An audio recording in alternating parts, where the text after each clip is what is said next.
Kituo hiki ni kituo cha kwanza kujengwa hapa nchini cha kuzalisha umeme kupitia njia ya maji, yani hydro power electric, ambacho kilianza ujenzi mwaka 61 mara baada tu ya uhuru, na kikaanza kazi mwaka 1964, na kwa kipindi hicho ilikuwa kinazalisha megawati 21 ambayo ilikuwa inakidhi mahitaji ya nchi yetu, kwa sababu nchi yetu ilikuwa inahitaji kama megawati 36 kipindi hicho. Kwa megawati 21 ilikuwa inatoka hapa. Kwa hiyo ndio mradi mkubwa wa kielelezo mara baada ya uhuru tu, lakini kadri miaka ilivyokuwa inakwenda na mradi huu au eneo hili la uzalishaji na lenyewe likaanza kuchoka, kwa sababu lina zaidi ya miaka 60 sasa, likaanza kuchoka na production ilipungua kutoka megawati 21 mpaka megawati 6.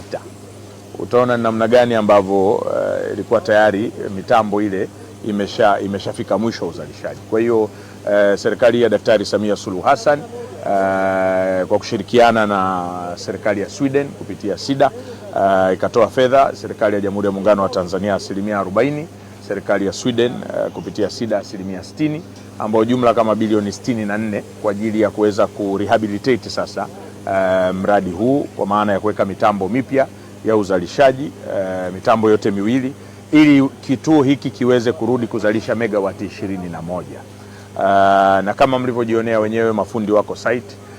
Mradi uko nyuma ya muda, ilitakiwa ukamilike miezi 10 iliyopita, lakini tumemtaka mkandarasi leo hii kuhakikisha kwamba anamaliza kazi hii kwa wakati. Mkataba wake unakamilika mwezi wa 7 tarehe 31 mwaka huu, na tumemweleza mkandarasi kwamba hatutokuwa tunafanya extension yoyote ile, kwa sababu alipewa extension ya kwanza mwezi Machi mwaka huu ili aweze kukamilisha, na ndio inaenda hiyo mpaka Julai tarehe 31. Kwa hakutokuwa na extension yoyote, lakini cha kuridhisha serikali ni kwamba 98% ya vifaa vyote vinavyohitajika kwa ajili ya kukamilisha mradi huu vipo hapa site, na kama mlivyojionea mafundi wapo wanafunga mashine zile.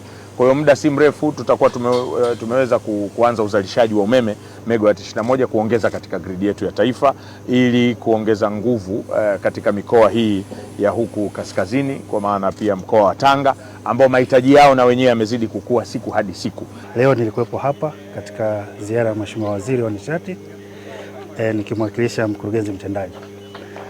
Katika ziara yake Mheshimiwa Waziri wa Nishati ameelekeza swala kubwa ni kwamba tumalize mradi kwa wakati. Kwa sisi kama TANESCO tumeyapokea maelekezo hayo na tutayafanyia kazi kuhakikisha kwamba tunamsimamia mkandarasi aweze kumaliza kazi kama ambavyo anahitajika kwenye mkataba, na zile adhabu ambazo zitakuwepo kwenye mkataba basi tutazifuata kulingana na vifungu na masharti ya mkataba kama ambavyo maelekezo ya Mheshimiwa Waziri yametolewa.